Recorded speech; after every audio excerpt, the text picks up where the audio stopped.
ప్రభువునందు ప్రియులైన వారికి ఉదయకాలపు శుభాలు తెలియజేస్తా ఉన్నాను. నేటి దినవాక్యముగా ఆదికాండము 39వ అధ్యాయము 1 నుండి 4 వచనాలు చదువుకుందాము. యోసేపును ఐగుప్తునకు తీసుకొని వచ్చినప్పుడు ఫరో యొక్క ఉద్యోగస్తుడును రాజ సంరక్షణ సేనాధిపతి అయిన పోతీఫర్ అను ఒక ఐగుప్తీయుడు అక్కడికి అతన్ని తీసుకొని వచ్చిన ఇష్మాయేలీయుల యొద్ద తనని కొనెను. యెహోవా యోసేపునకు తోడయ్యుండెను గనక అతడు వడదిల్లుచు తన యజమానుడగు ఐగుప్తీయుని ఇంట నుండెను. యెహోవా అతనికి తోడయ్యుండెననియు అతడు చేసినదంతయు అతని చేతిలో యెహోవా సఫలము చేసిననియు అతని యజమానుడు చూచినప్పుడు అతడు తన ఇంటి మీద విచారణకర్తగా అతన్ని నియమించి తనకు కలిగిన అదంతయు అతని చేతికి అప్పగించెను.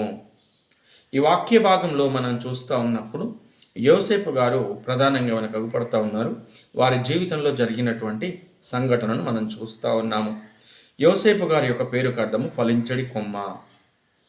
ప్రభువునందు ప్రియులైన వారలారా, ఫలించే కొమ్మలో ఎలాంటి ప్రక్రియ జరుగుతూ ఉందో అలాగే యోసేపు గారి జీవితంలోనూ జరిగినట్లుగా మనం చూస్తాము. ఒకసారి మనం గమనించినట్లయితే 37వ అధ్యాయము 36వ వచనంలో ఒక మాట ఉంది. ఆ ప్రారంభాన్ని మనము చదువుకుందాము. 37వ వచనము 37వ అధ్యాయము 36వ వచనాన్ని ఒకసారి మనం చూద్దాం. మిద్యానీయులు ఐగుప్తునకు అతన్ని తీసుకొని పోయి ఫరో యొక్క ఉద్యోగస్తుడును రాజ సంరక్షణ సేనాధిపతి అయిన పోతీఫరునకు అతన్ని అమ్మివేసిరి.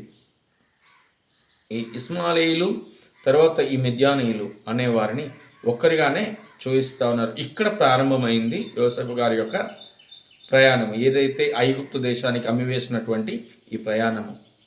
ఇక్కడ మనం జాగ్రత్తగా గమనించినప్పుడు యోసేపు గారి యొక్క పేరుకి ఫలించడి కొమ్మ అని మనం చూసాము. మనం గనక తన జీవితంలో చూస్తే యోసేపు గారు ఒక చోటు నుండి మరొక చోటికి తేబడ్డారు. ఐగుప్తు ప్రాంతానికి తేబడ్డారు. అక్కడ పోతీఫర్ అనే ఈ రాజ్య సంరక్షక సేనాధిపతి అయినటువంటి ఈ వ్యక్తి యోసేపు గారిని కొన్నాడు. ఈ మొక్క ఒక మార్కెట్లోకి తేబడింది. ఈ మొక్కని పోతీఫర్ అనేటువంటి ఒక ధనవంతుడు కొన్నాడు. కొన్నటువంటి స్థితిని కనుక మనం చూస్తే ఇక్కడ మొక్కను తీసుకొచ్చి నాటినట్టుగా పోతీఫర్ గారి ఇంట్లో యోసేపు గారు నాటబడ్డారు, ఉంచబడ్డారు.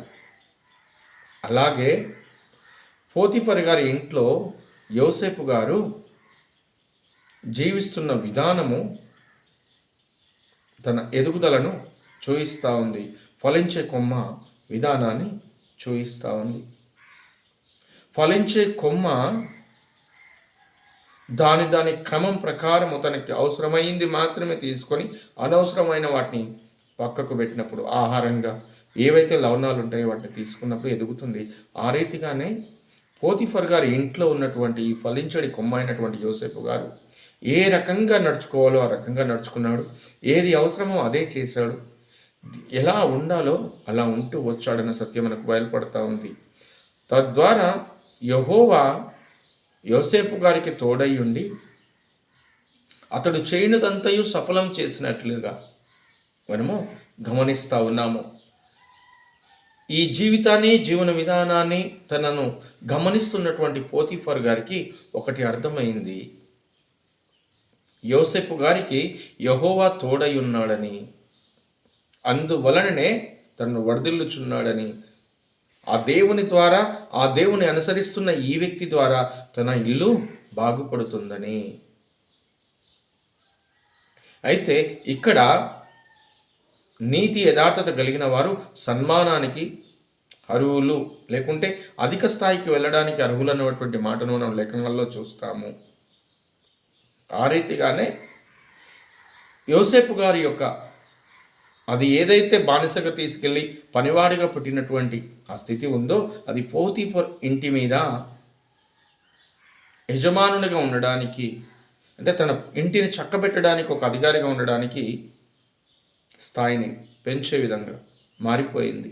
ఇక్కడ ఎందుకు అంటే ఈ నాటబడిన కొమ్మ ఆ యొక్క అవసరమైన దాన్నే తీసుకొని అవసరాన్నే ఏది ప్రాముఖ్యమో దాన్నే చేస్తూ ఆ దేవునికి సమీపంగా ఉన్నాడు, ఫలించాడు. ఆ ఫలితంగా ఇంకను ఎదుగుతూ వచ్చాడు, మరొక స్థాయిలో ఉంచబడ్డాడు.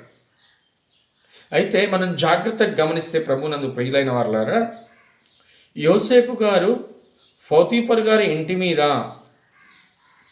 ఒక అధికారిగా లేదా ఒక పెద్దగా నియమింపబడడానికి ముందు వారి జీవితం ఏమిటంటే, వారు తన ప్రియులైన వారు తన తోడివారి చేత అమ్మబడ్డారు. వారు బానిసగా వచ్చారు. అక్కడ వారి ప్రారంభము కనుక చూస్తే వారికి శ్రమ ఉంది, వారికి బాధ ఉంది, హృదయంలో వేదన ఉంది. కానీ వీటన్నిటి స్థితిలో గనక యోసేపు గారు ఆధారం చేసుకున్నది ఎవరిని అంటే, యోసేపు గారికి తోడై ఉన్నటువంటి దేవుణ్ణి. ఆ యొక్క దేవుణ్ణి ఆధారం చేసుకున్నటువంటి యోసేపు గారు తన జీవితాన్ని ముందుకు నడిపించుకోవడానికి దేవుని మీద ఆధారపడి జీవించినట్లుగా మనం చూస్తూ ఉన్నాము. తండ్రికి ఇష్టమైన కుమారుడుగా కుమార్తెగా లేనటువంటి బిడ్డలకు తండ్రి సహకారం అందుతుందా? అందదు. ఆ కుమారులు ఆ కుమార్తె వారు వర్ధిల్లుచున్నారు, వారు క్షేమంగా ఉంటున్నారంటే వాటి అర్థం ఏంటంటే ఆ తండ్రి ఆ తల్లి ఆ యొక్క కుటుంబపు సహకారం వారికి అందుతుందని. అలాగే యోసేపు గారు ఫలించారు, అభివృద్ధి పొందారు.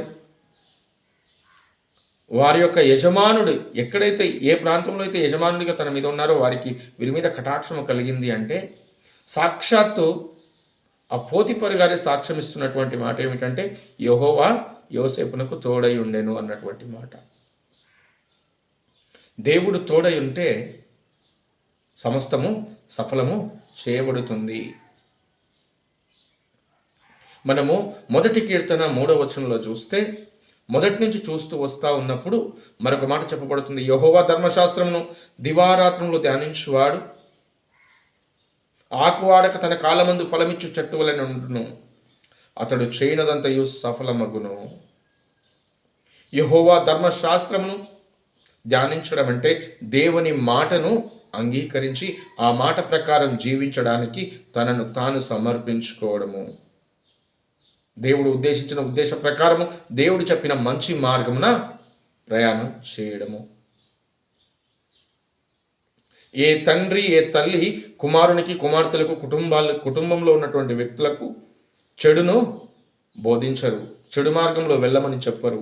వారి భవిష్యత్తుకు అవసరమైనటువంటి మార్గంలోనే ప్రయాణం చేయమని చెప్తారు. అదే రీతిగా పరమ తండ్రి అయినటువంటి దేవుడు, నీకు నాకు మనకు తండ్రి అయిన దేవుడు, మనకు తోడైన దేవుడు మనలను సైతం మంచి మార్గంలో వెళ్ళమనే బోధిస్తాడు. ఆ మంచి మార్గంను గురించే పరిశుద్ధ లేఖనంలో ఉంది.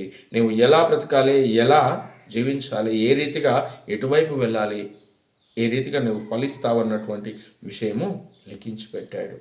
అయితే ఈ ప్రయాణంలో ఫలించే ఈ యొక్క దశలో అన్నిసార్లు సుఖమే ఉండదు. అప్పుడప్పుడు కష్టాలు సైతం మనల్ని పలకరిస్తాయి. అయితే కష్టం వచ్చిందని కృంగిపోయి కృషించిపోయి ఎదుటివారిని దృష్టిలో పెట్టుకొని వారి గురించి ఆలోచిస్తూ వారికి నేను మంచి చేశాను, వారి క్షేమం చూశాను, కానీ వారు నాకు ఈరోజు ఈ స్థితి రావడానికి కారణమయ్యారు, ఈ శ్రమ రావడానికి కారణమయ్యారని మనం వేదన చెందుతూ ఉంటాం. అది మానవునిగా మనిషిగా సర్వసాధారణంగా ఉండే లక్షణం. కానీ ఇక్కడ మనం యోసేపు గారిని గమనిస్తూ ఉన్నప్పుడు ఈరోజు నువ్వు ఎదుర్కొంటున్నటువంటి ఈ శ్రమ, ఈ వేదన, ఈ బాధ, ఈ బంధకము, ఇది ముందు తరాలకు దేవుడు నిన్ను ఆశీర్వాదకరంగా ఉంచడానికి కారణమేమో అదొకసారి ఆలోచించాల్సిందిగా ప్రభువు పేరిట మనవి చేస్తూ ఉన్నాను. ప్రభువు నందు ప్రియులైన వారలారా, యోసేపు గారి జీవితంలో కనుక గమనిస్తే తను అమ్మబడిన వాడిగా బానిసగా వచ్చాడు. అక్కడ దేవుడు తోడై ఉండి వారితో ఒక బంధం ఏర్పరిచాడు. ఒక కుటుంబానికి దూరమైనటువంటి వ్యక్తికి మరో కుటుంబం దొరికినట్టుగా ఉంది. తనే సర్వానికి అధికారం అయ్యాడు ఆ ఇంటి మీద. నిన్నును నన్నును మనలను దేవుడు ఆ రీతిగా చేయాలని ఉద్దేశించి ఈ ప్రయాణం గుండా తీసుకెళ్తా ఉన్నాడేమో. దేవుడి దృష్టిలో నీవు ఫలించడి కొమ్మవు. ఫలించాలంటే కొమ్మ ఎలాగైతే ఒకరి చేత అమ్మబడితే మరొకరి చేత కొన్నబడి నాటబడి ఆ యొక్క నాటినటువంటి ఆ కొన్నటువంటి ఆ వ్యక్తి నీరు పోసినప్పుడు అది ఎదిగి ఎలాగైతే ఫలాన్ని ఇస్తుందో, అలాగే తన ప్రాణమును పెట్టి వెలపెట్టి కొన్నటువంటి దేవుడు మనల్ని తీసుకొచ్చి ఒక ప్రత్యేకమైన స్థానంలో నాటుతూ ఉన్నప్పుడు ఆ ఉన్న స్థితిలో మనం ఫలించడానికి దేవుని వాక్యాన్ని ఆధారం చేసుకొని, పాల వంటి దేవుని వాక్యాన్ని ఆధారం చేసుకొని, నీరు వంటి దేవుని వాక్యాన్ని ఆధారం చేసుకొని ఆ వాక్యంలో మనం ఫలిస్తూ, దేవునిలో మనం ఫలిస్తూ అభివృద్ధి పొంది ఇక ముందున్న తరాలకు నీవు నేను మనము ఆశీర్వాదకరంగా మారాలని ఆయన ఉద్దేశమేమో. అందుకని ఈ దారిని నడిపిస్తున్నాడేమో. యోసేపు గారిని నడిపించిన దేవుడు ఆశీర్వాదం లేకుండా వదిలేయలేదు. నిన్ను నన్ను నడిపిస్తున్న మన దేవుడు మనల్ని వదిలేయడు. ఫరో గారి ఇంటి మీద తనను యజమానునిగా చేశాడు. నిన్నును నన్నును మనలను ఒకరోజు ఒక స్థితిలో నిలబెట్టి ఉన్నత స్థాయిలోకి తేగలడు. తేగలిగిన ఆ దేవుని ఎదుట మనము దేవుని ఆజ్ఞని పాటించువారిగా, దేవుని యందు విశ్వాసం ఉంచువారిగా, దేవుని మాటను పాటించి ప్రయాణం చేసి మన ప్రతి పనిలో ఫలితం చూసేవారిగా ఉండుటకు మన హృదయాన్ని దేవునికి అప్పగించి ప్రార్థన చేసుకుందాము. దేవుడి మాటలు దీవిస్తుండగా ప్రార్థన చేసుకుందాము. పరిశుద్ధుడా మా రాజా యేసయ్య మీకు వందనాలు. విత్తబడిన వాక్యము నేను మేము అందరము ప్రభు మా హృదయంలో ఉంచుకొని మీరు ఉద్దేశించిన ఉద్దేశ ప్రకారం జీవిస్తూ అయా తండ్రి ప్రయాణం చేస్తూ తగిన సమయం ముందు మీరు ఫలింపచేయువారని ప్రభువా గుర్తెరిగి తండ్రి ముందుకు సాగుటకు తగిన విశ్వాసమును ఓర్పును సహనమును మాకు దయచేయమని యేసుక్రీస్తు పుణ్యనామమున అడిగి వేడుకుంటున్నాం మా తండ్రి. ఆమేన్.